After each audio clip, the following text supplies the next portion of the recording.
to those of you who are here. From the slate in this county, I imagine not many of you are going to vote in the Democratic primary, but I want to tell you a little bit about myself. I'm 55 years old. I was born in Monroe, grew up there. I went to college and law school. After law school at the University of Missouri at Columbia, I was on active duty 3 years in the United States Army. And after that, I returned to the district and got a job with the Greene County Prosecuting Attorney's Office. I was hired by David Giesler.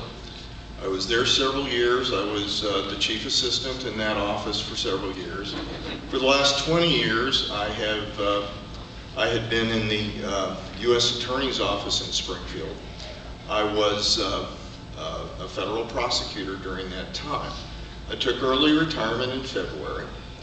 I'm married, going on 31 years. Susan and I had a small business in Springfield, a retail shop called the Thread Peddler. So in addition to public service, we've dealt with payroll and invoices and that sort of thing. There isn't enough time to talk about what changes need to be made, but there's a good story that sort of tells you what's going on. And it sort of explains when people think the country's going the wrong way.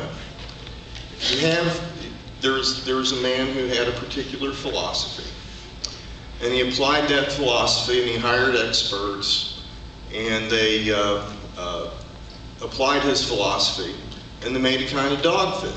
And he thought, according to his philosophy, that it would just work fine. But the sales were bad, so he called a meeting, and he found out what was going on. And everybody, knew he was very strong about his philosophy and wouldn't change. And so he asked, what's going on? And somebody finally sheepishly stood up and said, the dogs aren't eating it. Well, that's what we have here. The dogs aren't eating it. We have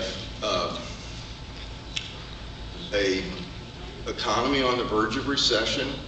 I've heard people talking here about depressed asset values.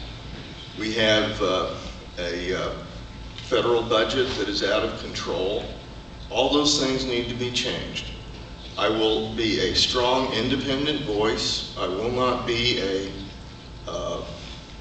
strict ideologue, conservative ideologue, but we will move towards a balanced budget. That is 3 minutes. Thank you.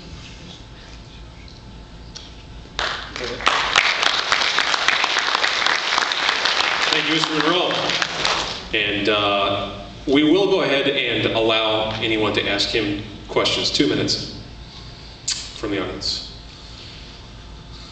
All right, I did have a number here. How do you think the national, this is one forwarded to me by the Jasper County Farm Bureau.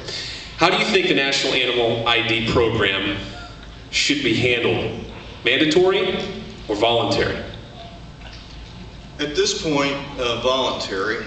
I have a feeling that at some point you're going to ask me to make it mandatory. And that is because we have consumer-driven concerns. You'll get better prices if you have marking. You have bioterrorism concerns. You need to know where disease starts and the like, and theft concerns. But I don't support a mandatory program at this time. I got to tell you, my grandfather Monroe was the Colorado State brand inspector at the Kansas City stockyards for many years.